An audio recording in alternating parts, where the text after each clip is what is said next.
नोंथां मनरन्जन बसुमतारी, नोंथाङा बर'नि गेजेराव साबसिन आरो बयनिख्रुइबो मोजांसिन गोरोंसिन लिडार होननानै नोंथाङा सानना लाबाय नामा? नोंथांमोना प्रमोद बर'नि मुसुखाबो सावगोन। प्रमोद बर'आ 7 years 8 years आन्दोलन खालामबोदों, नाथाय सानसेबो बिथाङा हाग्रामानि मुसुखा सावाखैमोन। बिथांमोना मा खामानियाव बेसेबां थाखा बहा रानखो, बेसेबां खामानि बहा मावखो, नोंथाङा सेन्ट्रेलनि सासे आफादगिरि जानानै बे खोथाफोरखौ फोसावनायखौ जों मोजां मोनगोन।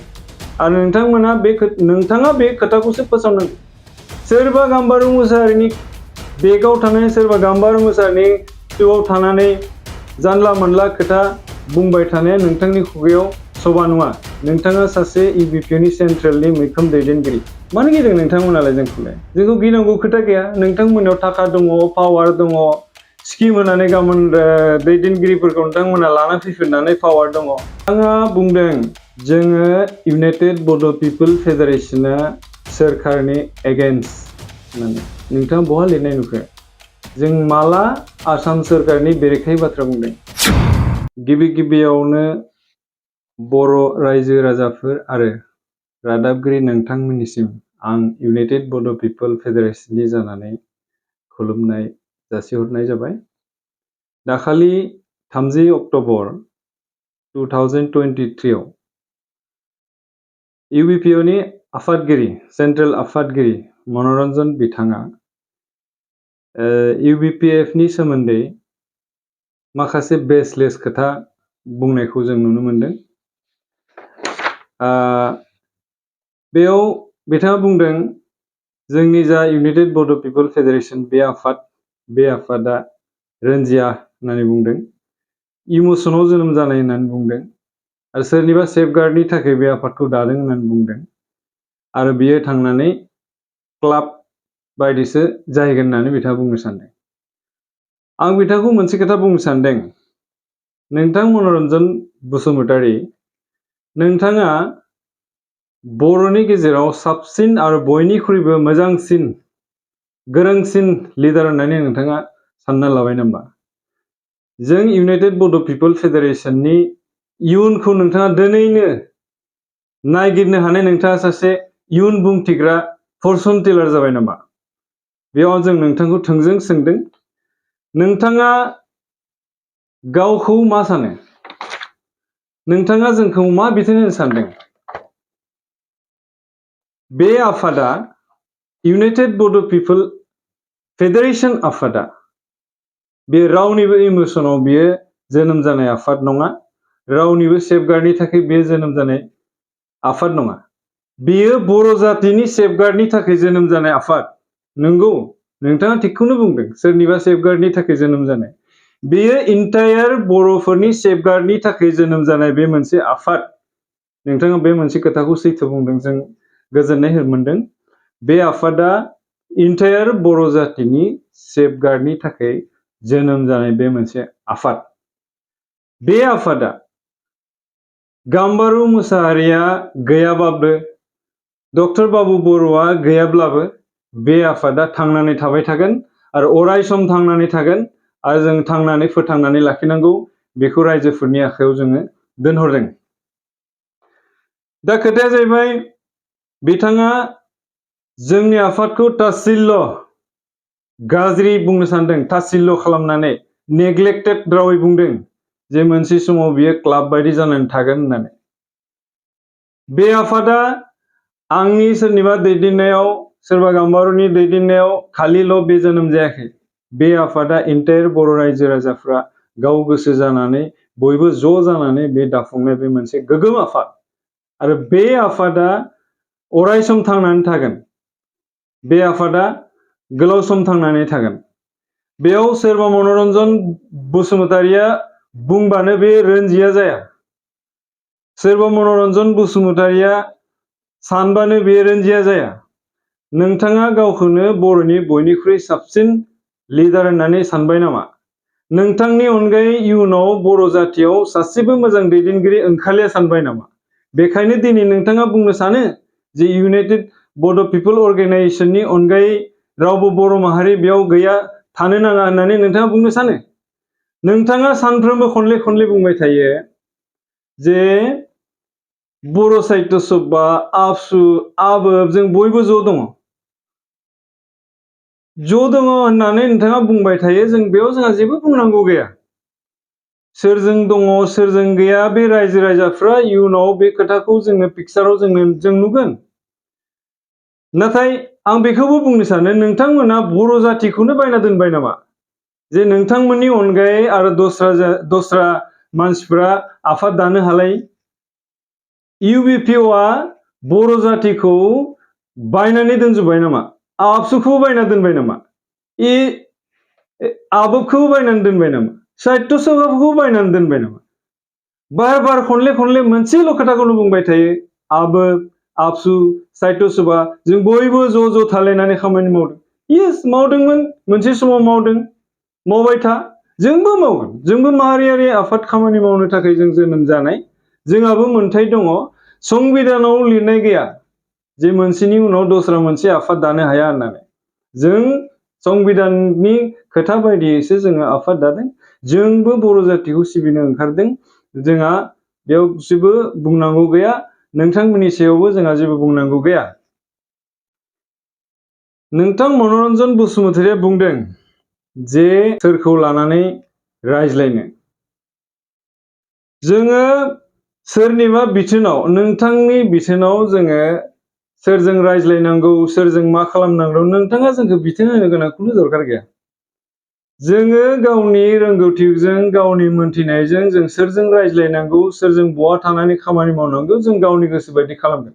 बे रायजो राजाफोरनि डिमान्ड। गतिके नोंथाङा बुंदों जे गाम्बारु मुसाहारिया समष्टि नागिरो, जेरावबो समष्टि होगोन होननानै बुंदों। जेरै नोंथाङा बुंदों 70निख्रुइबो बांसिन समष्टि जायो बिनिया, लुबैनायानो बारा। बे खोथाया गाम्बारु मुसाहारिनि नङा। बे खोथाया रायजो राजाफोरनि डिमान्ड। रायजो राजाफ्रा लुबैदों। रायजो राजाफ्रा लुबैदों धेमाजि जिल्लायावबो मोनसे आरोबाव समष्टि नांगौ। गवालपारायाव आरोबाव मोननै नांगौ। सनितपुराव मोनथाम मोनब्रै नांगौ। बिश्वनाथाव नांगौ। आरो गवालपारायाव मोननै नांबावगौ। आरो गुवाहाटीयावबो आरो मोननै नांबावगौ। बेयो जोंनि डिमान्ड नङा।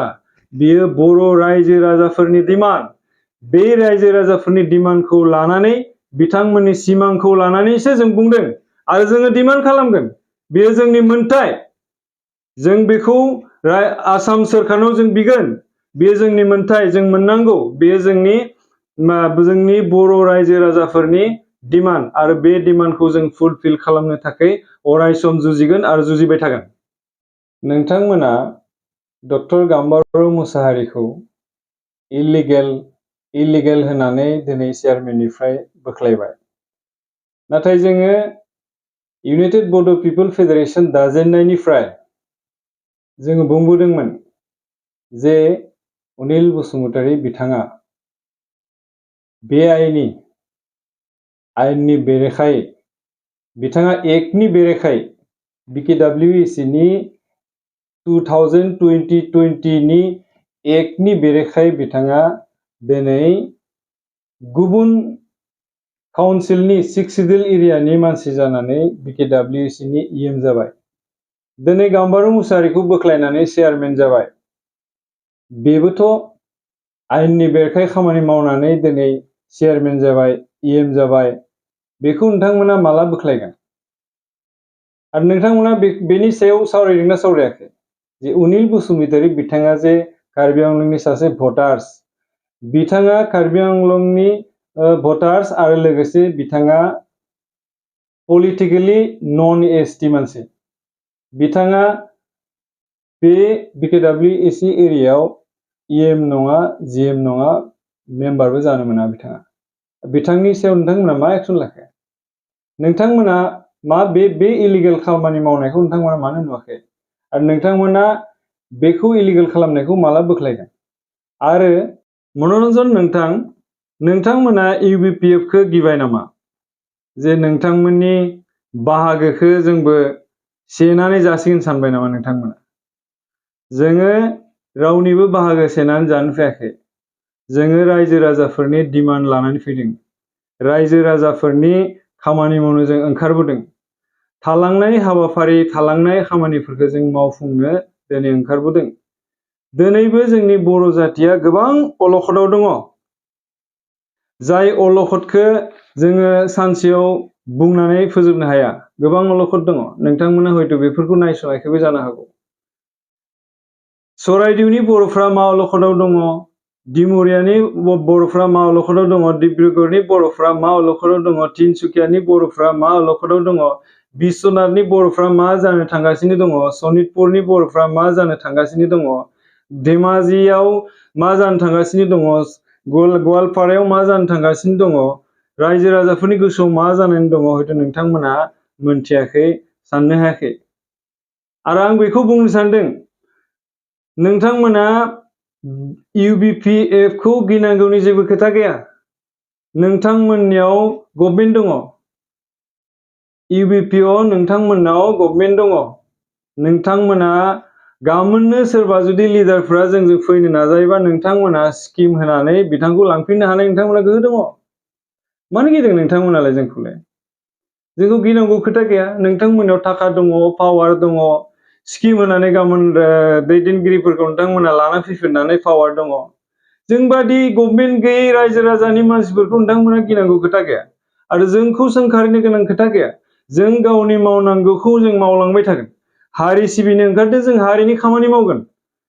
हारिनि बर' जातिफ्रा मा अलखदाव दं बेखौ जों नायगिदिंदों। जोंथ' नोंथांमोनाव सोङाखै। नोंथांमोना मा मावदों मा मावाखै जोंथ' बुङाखै। नोंथाङा जुदि रायजो राजाफोरनो फोरमायनो गोसो दंब्ला 21, 22 आरो 22, 23 नि जा फाइनान्सियेल बाजेट, बे बाजेटनि सायाव नोंथाङा बुंफोरनानै हायोब्ला जे नोंथांमोना मा मा खामानियाव बेसेबां थाखा बहा रानखो, बेसेबां खामानि बहा मावखो, नोंथाङा सेन्ट्रेलनि सासे आफादगिरि जानानै बे खोथाफोरखौ फोसावनायखौ जों मोजां मोनगोन। आरो नोंथाङा बे खोथाखौसो फोसावनांगौ। सोरबा गाम्बारु मोसाहारिनि बेगाव थानानै, सोरबा गाम्बारु मोसाहारिनि खिथुआव थानानै जानला मोनला खोथा बुंबाय थानाया नोंथांनि खुगायाव शोभा नङा। नोंथाङा सासे UBPनि सेन्ट्रेलनि मैखोम दैदेनगिरि। नोंथांमोना प्रमद बर'नि मुसुखाबो सावगोन। प्रमद बर'आ 7 years, 8 years आन्दलन खालामबोदों। नाथाय सानसेबो बिथाङा हाग्रामानि मुसुखा सावाखैमोन। मानो सावाखैमोन? बिथाङा मोनथिगौ हाग्रामायाबो सासे लिडार। प्रमद बर'आबो सासे जोंनि लिडार। मिनारसराबो सासे जोंनि लिडार। गाम्बारावबो जोंनि सासे लिडार। नाथाय नोंथांमोना 15 बोसोर 17 बोसोर हाग्रामाजों थानानै हाग्रामानि मुसुखा सावग्रा मानसि नोंथांमोना। जों नङा। मानो मुसुखा सावामोन? नोंथांमोना जुदि बर' लिडारखौ सिनायोमोनब्ला, बर' जातिखौ अनसायनो फैदोंमोनब्ला, बर' जातिनि सासे बर' फिसा, जाय बर' फिसाया गावनि गांनाय उखैनायखौ गारनानै हाग्राबारियाव थानानै बर'खौ सिबिनो ओंखारबोनाय, बेबादि मानसिनि मुसुखा सावग्रा नोंथांमोना। आरो नोंथांमोना जोंखौ मा बिथोन होनो? बे बेलायाव नोंथांमोना जोंखौ मा बिथोन होनो सानदों? सासे लिडारनि गुना माबादि जानांगौ रायजो राजाफ्रा मिथिखागौ। नोंथाङा जोंनि आफादखौ रनजिया, जोंनि आफादा इमोसनाव दानाय, जोंनि आफादा सोरनिबा सेफगार्ड, बे खोथाखौ खनले खनले बुंबाय थानायखौ जों मोजां मोना। गतिके जोङो बेखौनो बुंनो सानो, नोंथाङा गावखौनो बर'नि साबसिन, देरसिन आरो जोबथा मोजां दैदेनगिरि होननानै दासान। नोंथांनि इयुनावबो मोजां मोजां जोंनो दैदेनगिरि नांगोन। जोंनि उनावबो मोजां मोजां दैदेनगिरि जोनोम जागोन। आरो बे जोनोम जानाय बे दैदेनगिरिफोरखौ जोङो बरायनानै लानो नाजानांगोन। अब्लासो जोङो साफा साफा मोजां दैदेनगिरि जानो हागोन। अब्लासो जोङो बर' जातिनि इन्टायार प्रब्लेमनि सायाव जोङो सावरायलायनो हागोन। नोंथाङा बिदि जोंनि गेजेराव कन्ट्रभारसि दालाबो। आरो इयुनाव आं बे खोथाखौ बुंजानो बादों, नोंथाङा जोंनि आफादखौ बार बार तात्सल्य खालामनानै क्लाब जाहैगोन, इमोसनाव दानाय, सोरजों लानानै रायज्लायगोन, बे खोथाखौ दा बुं। जोंखौ जुदि रायजो राजाफ्रा अनोब्ला जोंजों रायजो राजाफ्रा अट'मेटिक फैगोन। जोङो रायजो राजानि जानानै काउन्सिलनि खामानि दामानिखौ जों नोजोर होनो ओंखारदों। आरो जोंखौ रायजोफोरा थिनहरदों। आरो बे बेलायाव जोङो रायजो राजानि जानानै BKWCनि सायाव जों नोजोर होगोन आरो रायजो राजाफोरा जोंखौ बेखौ बिथोन होदों आरो जों बे बेलायाव नायगोन मानो होनोब्ला BKWCनि जा सारा आसाम गभर्नमेन्टनिफ्राय फैनाय फान्ड बे फान्डआ बर' जातिनि आरो बे बर' जातियानो जोंखौ बिथोन होदों जे नोंथांमोना नाय आरो नोंथांमोन BKWCनि EM, GM, chief minister, chairman गासैखौबो बर' रायजो राजाफोरासो सेलेक्ट खालामनानै हरनाय बे खोथाखौ नोंथांमोना दा बाव बर' रायजोफ्रा रागा जोङोब्ला बे इन्टारिम काउन्सिला मालाबाबो रोनजिया बेसो रोनजिया जोंनि आफादा रोनजिया नङा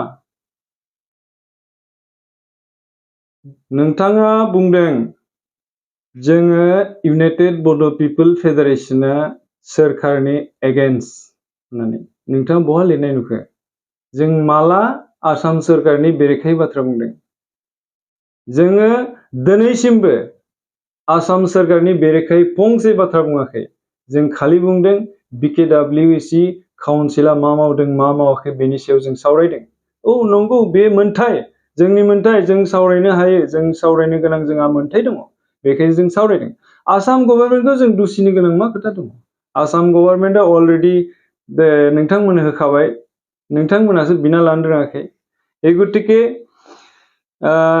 नोंथांमोना जोंखौ बिब्दि गभर्नमेन्टनि एगेन्स्टआव ओंखारनाय गभर्नमेन्टनि एगेन्स्टआव बाथ्रा बुंनाय बिब्दि खोथा दा बुं जों दिनैसिमबो डिक्लेयार होआखै जों गभर्नमेन्टनि एगेन्स्टआव दङ ना फराव दङ जों दिनैसिम डिक्लेयार होआखै गतिके जोङो गभर्नमेन्टनि एगेन्स्टआव नङा जोङो BKWCखौ नोजोर होनो जों ओंखारदों नंगौ BKWCआव नोजोर होनो जोंखौ रायजो राजाफोरा थिनहरदों बिथोन हरदों बे बेलायावसो जोङो ओंखारबोदों क'क्राझार मक्रापारायाव थानाय साम कलेज अफ नार्सिं क'क्राझाराव गोदान फरायसाफोरनि एडमिशन एबा मुं थिसननाया सोलिगासिनो नार्सिं कर्स फरायनो गोसो गुदुं फरायसाफ्रा फैगौ 30 अक्ट'बर खालारसिमनि गेजेराव मुं थिसनफैनो हागोन क'क्राझार सोहोरनि खोला फारसे मक्रापारायाव थानाय साम कलेज अफ नार्सिं क'क्राझारा निउ दिल्लीयाव थानाय इन्डियान नार्सिं काउन्सिल आरो गुवाहाटीयाव थानाय Assam nurse midwives and health visitors काउन्सिलनि सिङाव एफिलिएटेड जानायजों लोगोसे गभर्नमेन्ट अफ आसामनि हेल्थ एन्ड फेमिलि वेलफेयार डिपार्टमेन्टजों गनायथि होजानाय गंसे गाहाम खाबु थानाय साम college of nursing 3 years in general nursing midwifery आरो 2 years diploma in auxiliary nursing and midwifery course-नि सोलोंथायखौ HS पास खालामनाय साइन्स एबा आर्ट्स स्ट्रीमनि गोसो गुदुं फरायसाफ्रा लानो हागोन साम कलेज अफ नार्सिं क'क्राझाराव फरायसाफोरनि थाखाय digital classroom library facilities computer laboratory nursing foundation laboratory community health nursing and nutrition laboratory OBG Pediatrics Laboratory, Free Clinical Science Laboratory, Clinical Training आरो हस्टेलनि थाखाय 4-storied RCC Residential Building लोगोसे बासजों थांलाय फैलायनि गाहाम खाबुफोरखौ होनाय जायो। आबुङै मिन्थिनो थाखाय 9854550697 नङाब्ला 9854300175 मबाइल नम्बराव खौरां लाहरनो हागोन। जोंना दा साम कलेजाव एडमिशना जागासिनो दङ 31 अक्ट'बरसिम आरो बिनि उनावहाय जोंहा स्टुडेन्टफोरनि थाखाय फेसिलिटि दङ बेहाय 3 years कर्स आरो हस्टेल फेसिलिटि दङ आरो हस्टेलाव थांलाय फैलायनि थाखाय गारिबो दङ आरो जों ट्रेनिंनि थाखाय 3 years कर्सआव जोंहा गासैबो फेसिलिटि दंजोबो प्रेक्टिकेलनि थाखाय प्रेक्टिकेलबो जोंना मोजाङै जायो आरो बे प्रेक्टिकेल समावबो जोङो हस्पिटालाव लांलाय लाबोलाय खालामो जोंहा एक्सट्रा गारि दङ आरो स्टुडेन्टफोरनि थाखाय हस्टेल फेसिलिटिबो जोंहा दङ क्वालिफिकेसना जाहैबाय जिएनएमनि थाखाय हायार सेकेन्डारि पास जानांगौ बिहेखे साइन्सबा साबसिन जायो खिन्थु जों आर्ट्सनिखौबो लायो आरो एएनएमनि थाखायबो हायार सेकेन्डारि पास एएनएम कर्सआ 2 years कर्स जिएनएम